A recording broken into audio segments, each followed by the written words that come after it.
বিবি বলে কাঁদেন কেন হযরত থানবী বলে তোমার নজর তিলকা বিতিলকার দিকে আর আমার নজর হলো নবীজির ওই রাতের দিকে যেদিন নবী বিবির সাথে দৌড় খেলেছে। আমার জিন্দেগিতে নবীর সুন্নতের অনেক আমল হয়েছে, চন্দ্রিমা রাতে বিবির সাথে দৌড় খেলে তিলকা বিতিলকার সুন্নতটার আমল বাকি ছিল। বিবিরে আজকে তোমার সাথে দৌড় খেলে ওই সুন্নতটাও নিজের জিন্দেগিতে যোগ করে নিলাম। ময়দানে মাশরে জিন্দেগির কোনো কিছু যদি কবুল নাও হয় তো রাতটা দেখায় বলবো আল্লাহ তোমার হাবিবের রাতের সাথে আমার জীবনের একটা রাতের মিল পাওয়া যায়, এই রাতটা যদি তোমার পছন্দই হয় তবে আমাকে তোমার হাবিবের আশিক হিসেবে গণে নাও। এটা হলো সুন্নাহর আমল। আমরা তো ন্যূনতম দরুদ পড়ার টাইম পাই না, ফেসবুক চালানোর টাইম পাই, গালি দেওয়ার টাইম পাই, সমালোচনা করার টাইম পাই, দরুদ শরীফ পড়ার টাইম আমরা পাই না। বাজে কথা বলার টাইম পাই, দরুদের আমল করার টাইম পাই আমরা পাই না। অথচ আল্লাহ বলে ইন্নাল্লাহা ওয়া মালাইকাতাহু ইউসাল্লুনা আলান নবী, আল্লাহ দরুদ পড়ে, মাখলুকাত দরুদ পড়ে। রবিউল আউয়াল নবীজির আগমনের মাস, পাশাপাশি রবিউল আউয়াল নবীজির তিরোধানের মাস। এই মাসে নবীজি আগমন করেছেন, এই মাসে নবী আলাইহিস সালাতু ওয়াস সালাম বিদায় গ্রহণ করেছেন। এই মাস আসলে উম্মতের কাছে নবীর কথা বিশেষভাবে নবীজির আলোচিত হয়, কারণ এই মাসের সাথে নবীজির আগমন ও তিরোধানের খুশি আবার বিদায়ের বেদনা ব্যথার সম্পর্ক রয়েছে। নবী আলাইহিস সালাতু ওয়াস সালামের আগমন অবশ্যই খুশির আনন্দের। সারা পৃথিবী দীর্ঘদিন নবী আলাইহিস সালাতু ওয়াস সালামের আগমনের প্রহর গুনছিল, কারণ নবীজির চাইতে দামি কিছু তো আল্লাহ তাআলা আল্লাহর সৃষ্টির ভেতরে বানান নাই। আল্লাহ পাকের যত সৃষ্টি আছে এই সৃষ্টির ভেতরে নবীজির মূল্য মাখলুক হিসেবে খালেকের কাছে সবচেয়ে বেশি। এই কারণেই আরশে আজিমের চাইতেও নবীজির গায়ের সাথে লেগে থাকা মাটির মূল্য আল্লাহর কাছে বেশি, কারণ আল্লাহর সৃষ্টির ভেতরে সবচেয়ে দামি মুহাম্মদুর রাসূলুল্লাহ সাল্লাল্লাহু আলাইহি ওয়াসাল্লাম। নবী আলাইহিস সালাতু ওয়াস সালামকে আল্লাহ তাআলা শ্রেষ্ঠত্ব দান করেছেন হার কিসমের, সৃষ্টির শ্রেষ্ঠ সুন্দর করেছেন। নবীজিকে আল্লাহ তাআলা শ্রেষ্ঠ আখলাক, শ্রেষ্ঠ ইলম যা কিছু আছে সব আল্লাহ তাআলা শ্রেষ্ঠ দান করেছেন। এমন শ্রেষ্ঠ মহামানব আগমন করবেন, তার আনন্দ, তার আগমনের মাস অবশ্যই আনন্দের। তার আগমনে সবাই তো আনন্দিতই হবে, কারণ মহামানবের আগমনে আনন্দিত না হলে তো কার আগমনে আনন্দিত হবে। চতুর্দিকে আজান হইতেছে, নবীজির সুন্নাহ আজানের উত্তর দেওয়া একটা সুন্নতের মূল্য হাজারো আলোচনার চাইতে বেশি।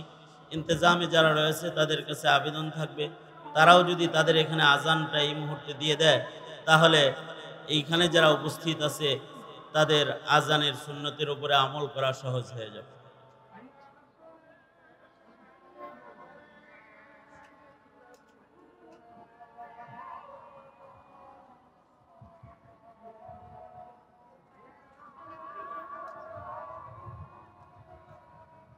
আজান দিয়ে দেন, আমাদের মঞ্চে আজান হচ্ছে।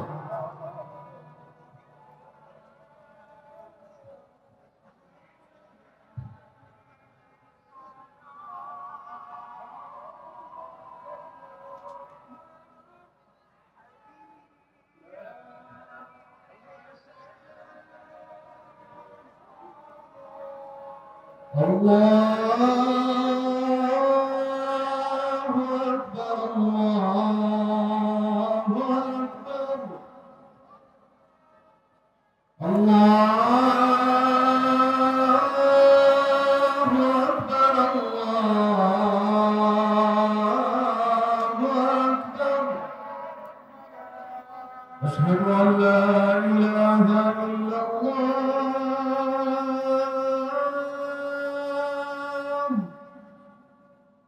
أشهد أن لا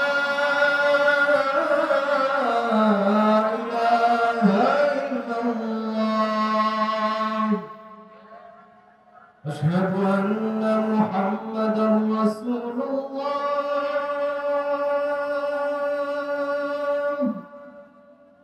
أشهد أن محمدا رسول الله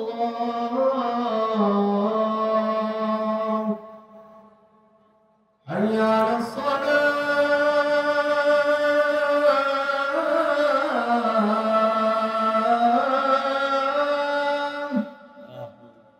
حي على الصلاة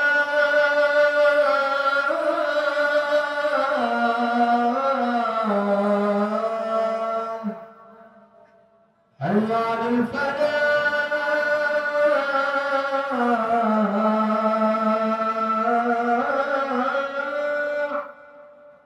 حي على الفلاح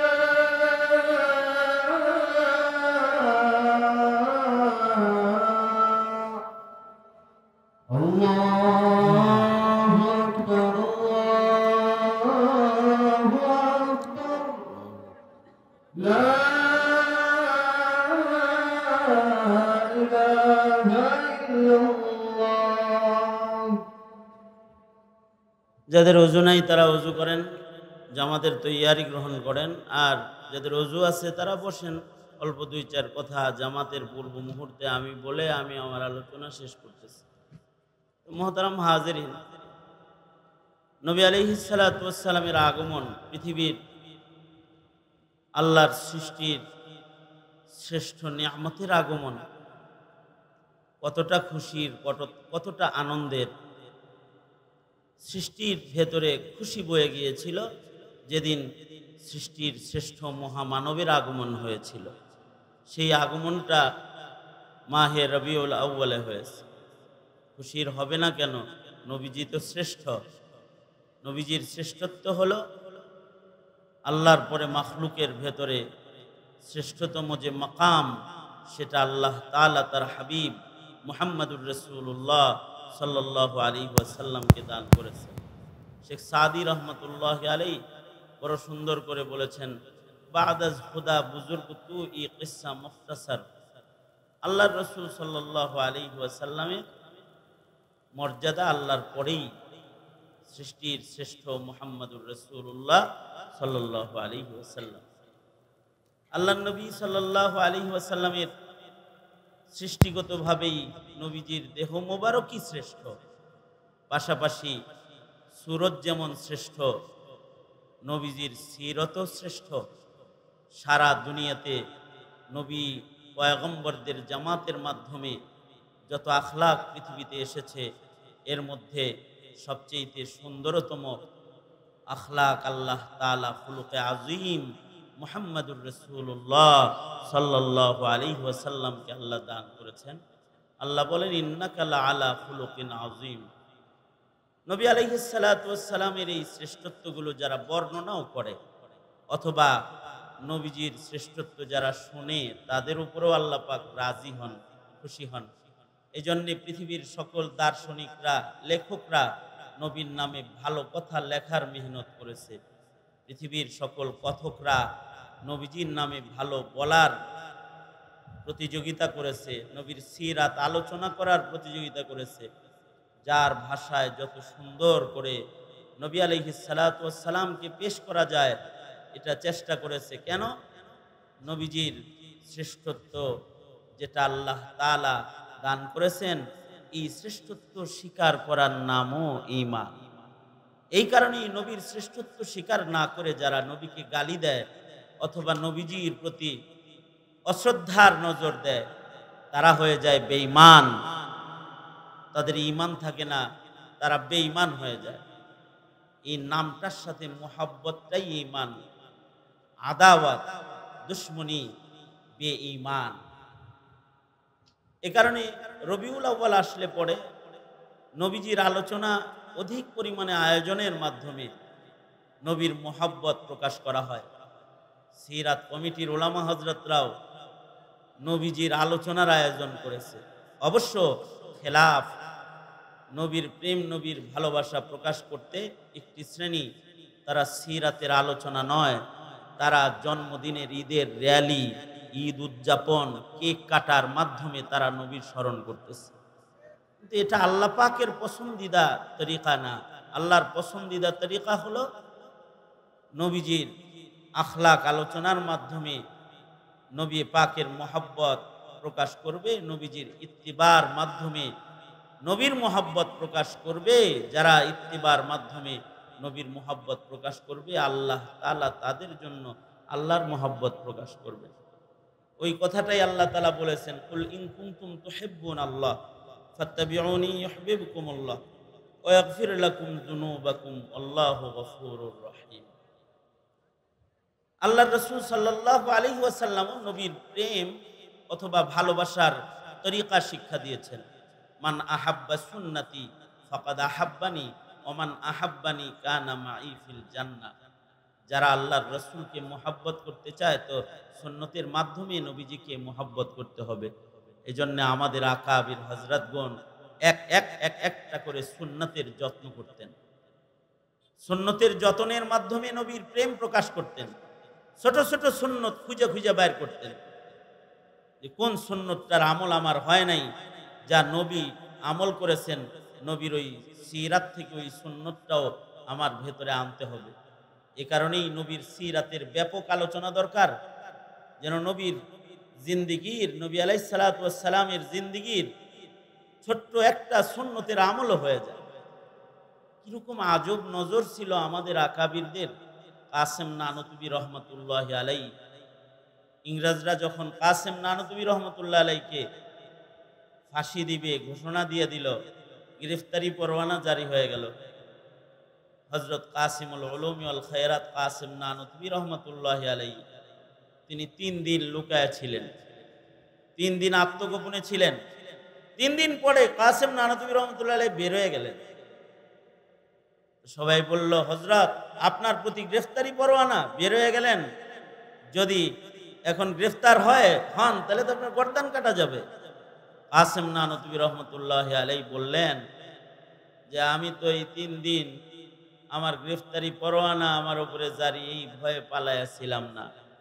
3 দিন পালায়া ছিলাম, নবীর সিরাত পড়ে দেখেছি নবীর জীবনে 3টা রাত এমন আছে যে রাতগুলো নবীজি গুহায় আত্মগোপন করে কাটিয়েছেন। জিন্দিগিতে নবীর বহু সুন্নতের আমল করেছি, এই সুন্নতটার আমল করা বাকি ছিল। এই কারণে 3 দিন আত্মগোপন করে নবীর গারে সোরের সুন্নার আমলটাও নিজের জিন্দিগির ভেতরে লাগায় নিলাম। এইভাবে খুঁটে খুঁটে খুঁটে খুঁটে নবীজির সুন্নতকে ওনারা আপনাইছেন। আমাদের আবু আজদাদরা নবীর আখলাককে আপনাইছেন, আখলাককে তালাশ করে করে নবীজির আখলাক এটার উপরে আমল করার চেষ্টা করেছে। মিল্লাতের সবচেয়ে বড় দুর্বলতা হলো মিল্লাতের ভেতরে নবীর আখলাক শূন্য, মিল্লাত এখন নবীর সুন্নত শূন্য। যেই মিল্লাতের কওমের মধ্যে নবীর সুন্নত, নবীর আখলাক থাকবে না, ওই উম্মত আল্লাহর কাছে পছন্দের উম্মত না। সুন্নত ও নবীর আখলাকের অনুসরণের মাধ্যমেই উম্মতকে আল্লাহ তাআলা মুহাব্বত, ভালোবাসা দেওয়ার ওয়াদা করেছে। আল্লাহর পক্ষ থেকে এটা ওয়াদা। এ কারণে আমাদের আকাবির হযরতরা এমন কোনো কাজ করেন নাই যে কাজ করলে পরে সুন্নতের খেলাফ কোনো কিছু হয়। ইমামে আহমদ বিন হাম্বল রহমতুল্লাহি আলাইহি বন্ধুদের সাথে গোসল করতে গেলেন। আমাদের ছাত্র জনতা এখন গোসল করতে যায়, খাইতে যায়, এই পদ্মার পারে যায় খাইতে, কক্সবাজার যায় গোসল করতে, সুন্দরবনে যায় ঘুরতে, যায় না, গোসল করতে যায়। ইমামে আহমদ বিন হাম্বল বড় নদীতে গোসল করবেন, বন্ধুদের সাথে গেছেন। বন্ধুরা যারা আছে এরা সব নিজের কাপড় খুলে জাঙ্গা বিন্দা গোসলের পোশাক পরছে, সব উলঙ্গ হয়ে গেছে, উলঙ্গ গোসল করবে। আহমদ বিন হাম্বলও ওখানে আছেন। আহমদ বিন হাম্বল রহমতুল্লাহ আলাইকে বলল বন্ধুরা, এই কাপড় খোল, এক ড্রেস একরকম প্লেয়ার সব তো সাতরামো, এক ড্রেস হইতে হবে না, এক ড্রেস হবে। হযরত আহমদ বিন হাম্বল বললেন, হ্যাঁ এক ড্রেস মানে আমি কি ফরজ তরক করবো নাকি? তোরা ওইভাবে আমি এইভাবে। না, ড্রেস না মিললে প্লেয়ার হিসেবে দলে নেওয়া হবে না, যাও চলে যাও। বন্ধুরা ঘাট ধাক্কা দিয়া সাঁতারুদের দল থেকে ওনাকে বের করে দিছে। 7 রানের গ্রুপে ওনারে নেয় নেই, গোসলের গ্রুপে নিছে না, কারণ সব উলঙ্গ আর উনি হলেন সুন্নতি পায়জামা পরা, এর সাথে নিছে না। হযরত বাচ্চা মানুষ বন্ধুদের সাথে গেছেন, ইমাম আহমদ বিন হাম্বল মন খারাপ করে চলে আসছেন। রাতের বেলায় স্বপ্নে দেখতেছেন মুহাম্মদুর রাসূলুল্লাহ সাল্লাল্লাহু আলাইহি ওয়াসাল্লাম স্বপ্ন যোগে এসে বলতেছেন, তোমার বন্ধুরা তোমাকে তাড়াইলে কি হবে, তুমি আমার সুন্নতের ইত্তিবা করার কারণে আমি নবী তোমার বন্ধু হয়ে আজকে তোমার সঙ্গ দিতে এসেছি। নবী আলাইহিস সালাম আসছেন এবং আল্লাহর রাসূল সাল্লাল্লাহু আলাইহি ওয়াসাল্লাম আহমদ বিন হাম্বলকে বললেন, মুখ খুলো, থুতু খাওয়ায়া দেই। তো মুখ খুলছে, তো আল্লাহর রাসূল নিজের লালা মুবারক হযরত আহমদ বিন হাম্বলের মুখের ভেতরে ছেড়ে দিচ্ছে। সকালবেলায় উঠে আহমদ বিন হাম্বল রহমতুল্লাহ আলাইহি ক্লাসে গেছেন। হুজুর হাদিস তরজমা করার আগে উনি বলে, এটা তাশরিহ, এইটা উত্তম, এটা আমার বক্তব্য। দেখে হুজুরের তাকরীরের চাইতে, উস্তাদের তাকরীরের চাইতে ছাত্রর ব্যাখ্যা সুন্দর। উস্তাদ কোন রকম ক্লাস শেষ করে আহমদ বিন হাম্বলকে পাশে নিয়ে ডেকে বলে, তুমি তো আগের আহমদ নাই, নতুন কোন আহমদ মনে হইতেছে, কি হইতেছে বলো তো, কোনো ঘটনা ঘটছে? জি উস্তাদ, যে একটা ঘটনা ঘটছে, সেটা হলো এইরকম, নবীর সুন্নতের খেলাফ করি না তো, বন্ধুরা ঘাড়ে ধাক্কা দিছে, কিন্তু রাত্রে আল্লাহর রাসূল বুকে নিছে এবং নবীজির থুথু মোবারক আমার মুখে দিছে। উস্তাদ বলে, এজন্যই তো নবীর লালা মুবারকের মাধ্যমে নবীর ইলমও তোমার সিনার ভিতরে ঢুকেছে। এ কারণে নবীর ইলমের সিফাত, গুণ, নবীর ইলমের ব্যাখ্যা তোমার মুখ দিয়া, নবীজির আসল ব্যাখ্যা তোমার জবান দিয়া বের হইতেছে। এই কারণে সুন্নতের ইত্তিবা ছাত্র তালিবুল ইলম ভাইদেরকে বলবো, মাহে রবিউল আউয়াল সুন্নত আমল করাইতে এসেছে, সুন্নাহর অনুসরণ করি, এক একটা সুন্নতের যত্ন করি। হাকিমুল উম্মত মুজাদ্দিদুল মিল্লাত আশরাফ আলী থানভী রহমাতুল্লাহি আলাইহি, উনি নিজের বিবিরে নিয়া, এখন তো প্রেমিক প্রেমিকারা দৌড়াদৌড়ি করে হাত ধরে, কি মজা, প্রেমিকার লগে দৌড়ায়। আর হযরত থানভী রহমাতুল্লাহি আলাইহি মাঠে যায় বিবিরে বলে কি, চলো দৌড় প্রতিযোগিতা। হাকিমুল উম্মত থানভী দৌড় দিয়ে একদিন পয়লা দিন হাইরে গেছে, পরের দিন আবার কয় আজকেও দৌড়। বিবি বলে, পারে না, দৌড়াইতে চায় আমার লগে। হারলেন না সেদিন, কয় আজকেও দৌড়। হযরত থানভী বিবিরে আজকে ইচ্ছা করে হারাইছে, নবীজি যেমন উম্মুল মুমিনিনকে ইচ্ছা করে হারাইছিলেন। হারাইয়া জায়গা মতো যায় বলে, তিলকা বি তিলকা। বই কয় তাই কি হয়েছে, ড্র হয়েছে। হযরত থানভী তখন কাঁদতেছেন। বিবি বলে, কাঁদেন কেন? হযরত থানভী বলে, তোমার নজর তিলকা বি তিলকার দিকে, বরাবর বরাবর শব্দের অর্থের দিকে তোমার নজর, আর আমার নজর হলো নবীজির ওই রাতের দিকে যেদিন নবী বিবির সাথে দৌড় খেলেছে। আমার জিন্দেগিতে নবীর সুন্নতের অনেক আমল হয়েছে, চন্দ্রিমা রাতে বিবির সাথে দৌড় খেলে তিলকা বি তিলকার সুন্নতটার আমল বাকি ছিল। বিবিরে, আজকে তোমার সাথে দৌড় খেলে ওই সুন্নতটাও নিজের জিন্দেগিতে যোগ করে নিলাম। ময়দানে মাশরের জিন্দেগির কোনো কিছু যদি কবুল নাও হয়, তো রাতটা দেখায় বলবো, আল্লাহ তোমার হাবিবের রাতের সাথে আমার জীবনের একটা রাতের মিল পাওয়া যায়, এ রাতটা যদি তোমার পছন্দই হয়, তবে আমাকে তোমার হাবিবের আশিক হিসেবে গণে নাও। এটা হলো সুন্নাহর আমল।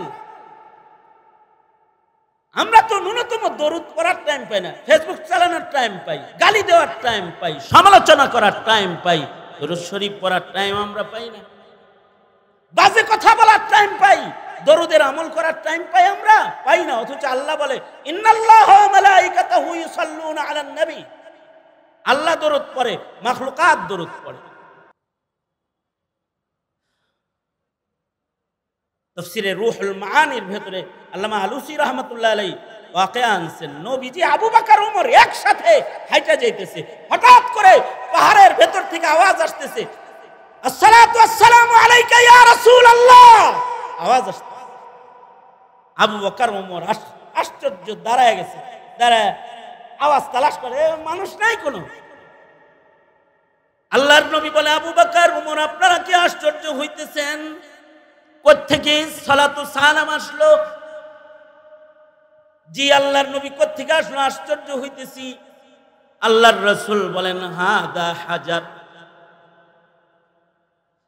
ইয়ারিফুনি ওয়া আরিফুহু। এ পাথর, এটা আমারে চিনে, আমি এই পাথরকে চিনি। ইউসাল্লিমু আলাইয়া ওয়া উসাল্লিমুহু। সে আমাকে সালাম দেয়, আমি তার সালামের জবাব দেই। হাজার হাজার এরাও নবীকে চিনে দরুদ পড়ে, সালাম দেয়। উহুদ পাহাড়ের সামনে দাঁড়ায় আল্লাহর রাসূল বলে, হাদা উহুদ ইউহিব্বুনি ওয়া উহিব্বুহু। এইটা উহুদ পাহাড়, এটা আমাকে ভালোবাসে, আমি উহুদরে ভালোবাসি। এটা হলো মুহাব্বত। কপালপুরার গোষ্ঠী র্যালি দাঁড় করায়া, নগ্ন মিছিল কইরা, কেক কাইটা, ফালাফালি কইরা, নবীর জন্ম দিন আর জশ্নে জুলুসে ঈদে মিলাদুন নবী পালন কইরা, আমলের ভেতরে নবীকে বাদ দিয়া, আখলাক থেকে নবীকে বাদ দিয়া আশেক হইতে চাও, কপালে আছে জুতার বাড়ি। জুতার বাড়ি আছে কপালে, না আছে আখলাক, না আছে সুন্নাত। আশেকে রাসূল এটার নাম না। আশেকে রাসূল তো নবীর আমলের ইত্তিবার নাম, ইশকে নবী নবীর আমলের ইত্তিবার নাম, বেহায়ার নাম না, লজ্জার নাম। গোটা দুনিয়া নজর করে তাকাইলে এখন বেহায়ার সায়লাব। নবীর একটা সুন্নাত ধরো, হায়া শরম ওয়ালা মানুষ হও। আজকে ছাত্র তুলাবাদের মধ্যে পর্যন্ত আত্মসমালোচনা, হায়া শরমের কমি চলে এসেছে। লাজ শরমের কমি, নির্লজ্জতা না, নির্লজ্জতা এটা নবীর আখলাক না। লজ্জা লাগবে, লজ্জা, সারখাম, মাথা নিচু, আদবের জিন্দেগি লাগবে, লাজ শরমের জিন্দেগি লাগবে। উন্নতি আর অগ্রগতির মিনার খুঁজতে খুঁজতে পোশাক খুলে ল্যাংটা হয়ে প্রাচ্যের আর পাশ্চাত্যের বেদিনদের মতো উলঙ্গপনা ধরে নিজেদেরকে মডার্ন যুগের আধুনিক নাগরিক বানাইতে চাও। হ্যাঁ, এই দিকে আধুনিকতা এটা দিয়ে ধরতে পারবা, কিন্তু নবীর সুন্নাত ছাড়া চারিত্রিক গুণাবলীতে ইত্তিবার জিন্দেগিতে উম্মত হতে পারবা না। উম্মত হতে পারবা না। চারিত্রিক গুণাবলীর আদর্শ, এগুলো সুন্নাত, আমলি সুন্নাত, চারিত্রিক সুন্নাত, যত প্রকারের সুন্নাত আছে, সিরাত আলোচনার মাধ্যমে নবীর সুন্নাতকে উম্মতের ঘরে ঘরে পৌঁছায় দাও, তাহলে আল্লাহ তাআলা এই উম্মার পরে রাজি হয়ে যাবে। আমরা সবাই সুন্নতের প্রচারকারী হয়ে গেলাম ইনশাআল্লাহ। বলি, আওয়াজ করে বলি ইনশাআল্লাহ। যারা সুন্নতকে অনুকরণ বাদ দিয়ে হাউকাও পার্টি, তাদেরকে বলবো হাউকাও বাদ দেন, আমলি জিন্দেগিতে আসেন, আখলাকের জীবনে আসেন, হাউকাও বাদ দিয়ে দেন। পাশাপাশি আমরা এই সিরাত কমিটির এই আয়োজনটা, এটার পাশে থেকে প্রতি বছর সিরাত কমিটি যে আয়োজনটা করে, তাদের সাথে শিরকত করেও, শরীক হয়েও আমরা নবীজির মোহাব্বতকে প্রকাশ করব, এই আহ্বান ব্যক্ত করেই জাস্ট দুই চার কথা আপনাদের কাছে হুকুম হয়েছে তাই বললাম। আলোচনা তো আলোচকরা করবেন, মুরব্বীরা করবেন, বাস হায়াত বাকি, মুলাকাত বাকি, মুলাকাত বাকি, নসিহত বাকি। আসসালামু আলাইকুম ওয়া রাহমাতুল্লাহি ওয়া বারাকাতুহু।